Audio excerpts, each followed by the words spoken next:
तो her dream channel पर आपका स्वागत है। आज की वीडियो में हम बात करेंगे कि कंबाइन हार्वेस्टर के दो थ्रेशर होते हैं, उन दोनों में क्या अंतर होता है और ये दोनों कौन कौन सी फसल में कार्य देते हैं और कौन से फसल के लिए कौन सा थ्रेशर डालना चाहिए। आज की वीडियो में पूरी चर्चा करेंगे। वीडियो को स्किप न करें। अगर आपको वीडियो अच्छी लगे तो एक लाइक का बटन ज़रूर दबा दें।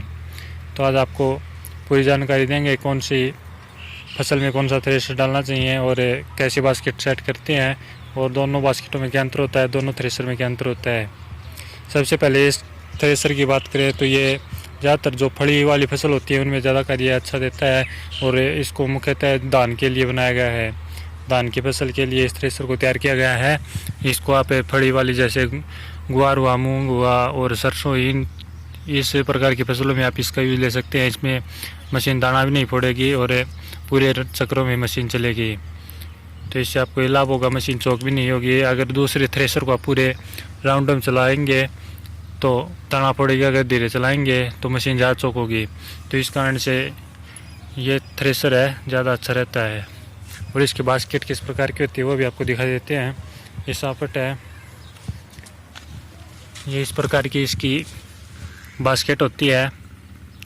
इसमें भी इस प्रकार के होते हैं जैसे उस थ्रेशर में होते हैं। ये बार इसकी इस प्रकार से होते हैं। जो दूसरा थ्रेशर होता है उसमें इस प्रकार के बार होते हैं।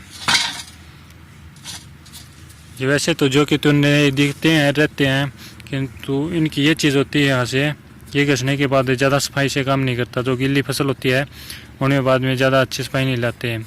लगभग 1-2 सीजन के बाद इनको बदल देना चाहिए।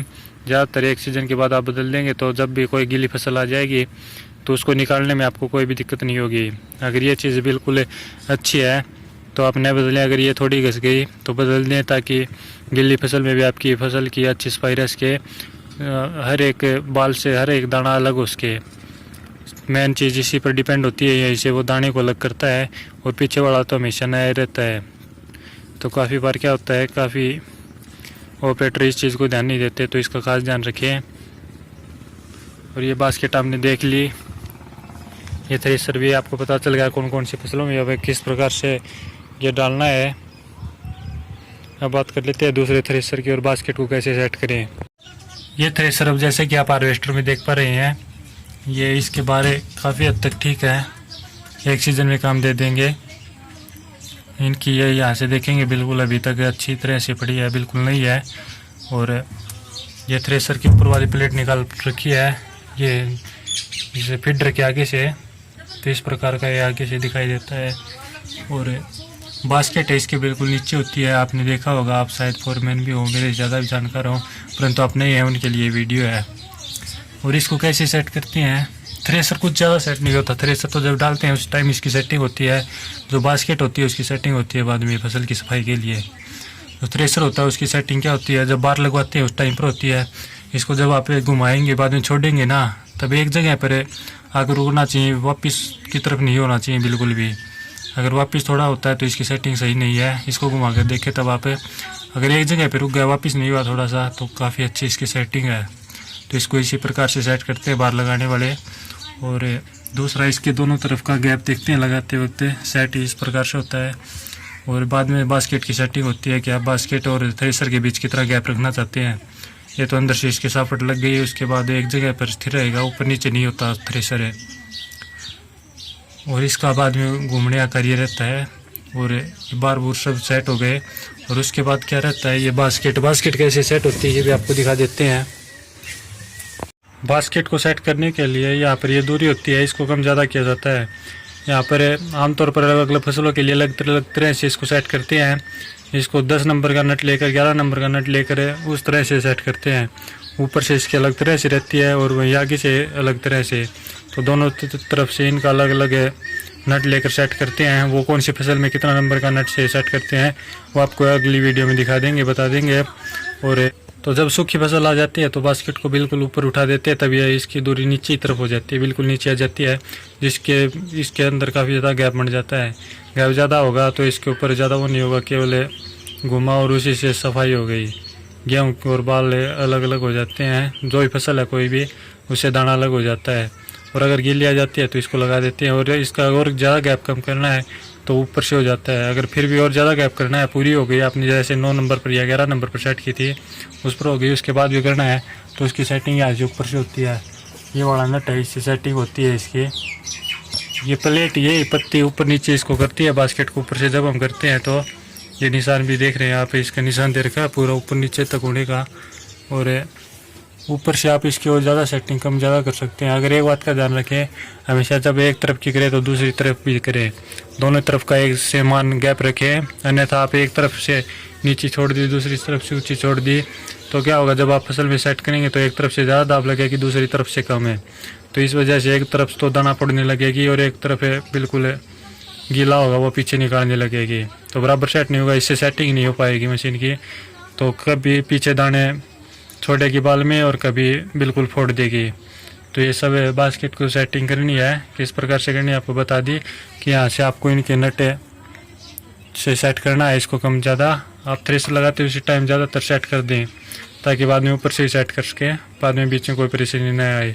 तो ये बास्केट है और थ्रेसर है, कैसे सेट करते हैं इसके बारे में बता दिया जैसे आज की वीडियो में। और इस थ्रेसर से आमतौर पर कौन कौन सी फसलें निकलती हैं उसके बारे में बात कर लेते हैं। इस थ्रेसर से आमतौर पर जो दबाव निकल कर लगने वाली होती हैं फसलें वो निकलती हैं। जैसे बाजरा हुआ दबाव निकल कर निकलता है, गेहूँ हुआ उसमें भी यही थ्रेसर काम देगा।